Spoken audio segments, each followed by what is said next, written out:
আসানসোলের বার্নপুর এমন একটা জায়গা, এটি মানে এখানে সমস্ত কিছু একসঙ্গে, হাজার হাজার মানে জামা কাপড়, হাজার হাজার জিনিসপত্র, সমস্ত কিছু, বাজার, দোকান, মাছের বাজার, মানে সবজি বাজার, কসমেটিক্স, মানে যাবতীয় জিনিস, মানে A to Z, মানে সাংসারিক জিনিস থেকে শুরু করে ইলেকট্রনিক্স জিনিস থেকে শুরু করে সমস্ত কিছু এই বার্নপুর বাজারে পেয়ে যাবে।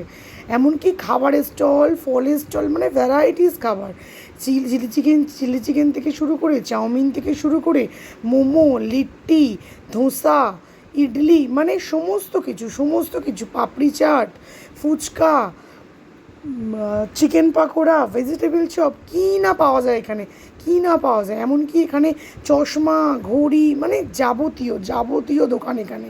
এটি বড়বাজারের পরে দ্বিতীয় মার্কেট, আসানসোলের বার্নপুরে অবস্থিত এই মার্কেটটি, মানে দেখার মতো। মানে এত এখানে বাজার, এত বড় বাজার যে ঘুরে শেষ করা যাবে না। দামও খুব রিজনেবল, যে অতিরিক্ত দাম বা বাইরের লোক দেখলে বেশি দাম নিচ্ছে এরকমও না, দামও খুব রিজনেবল। আমি নিজেও বার্নপুর থেকে মার্কেটিং করেছি, বাট দামও খুব রিজনেবল। মানে বার্নপুরটা তো আমার ভীষণ ভালো লেগেছে। আমি ফার্স্ট টাইম বার্নপুরে গেলাম, মানে দেখো দারুণ প্লাস্টিকের জিনিস, জুতো, মানে যাবতীয়, মানে মোবাইল গেজেটের যাবতীয় জিনিস, সমস্ত সোনা গয়নার দোকান, মানে যা খুঁজবে তাই তুমি বার্নপুরের মধ্যেই পেয়ে যাবে। মানে হাতের কাছে সব পাবে, তোমায় কোথাও দূরে যেতে হবে না।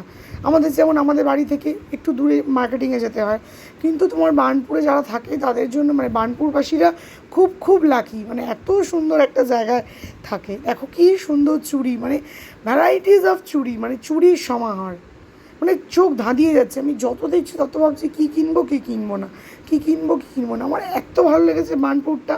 ভিডিওটা দিতে একটু দেরি হয়ে গেল, মানে বার্নপুরকে নিয়ে কিছু বলার নেই, জাস্ট কিছু